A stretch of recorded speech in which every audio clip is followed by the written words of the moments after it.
I was so excited to go into this job, knowing that it was not going to be conventional and that the process itself was notoriously abstract.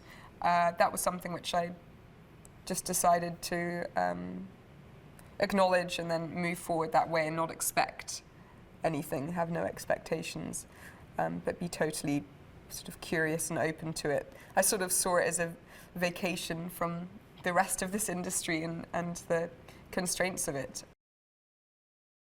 Yeah, day to day was, despite what could be perceived as being chaotic in the sense of a lot happening and quite rapidly, sort of moves like the anatomy of an insect. The film crew always have to sort of stay together and move in this pattern so that they are constantly, obviously, out of the way of the camera, but always having to predict where they might have to move to next. And it was sort of like watching, it was quite funny to see from a distance the camera crew move all together, and people were just sprinting and picking up pieces of equipment and moving. It really was like a performance art piece from a distance. Well, shooting in Los Angeles was so interesting because I felt this way actually after seeing the film. I think they have captured a part of that city which really is quite exquisite, and it's kind of the electronic side of Los Angeles. It's very alive, and it's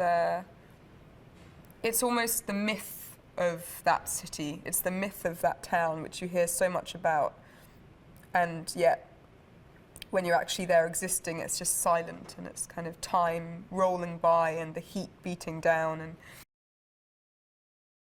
I felt very much for the first time, it was almost like a reintroduction to working with a camera on Night of Cups because of the sense of the wide-angle lens, and I'm even acknowledging that again now, working with A.J. Edwards, who edited Night of Cups with Terry, and he does something similar where you never go, it's about the depth, so it's about walking away from the camera.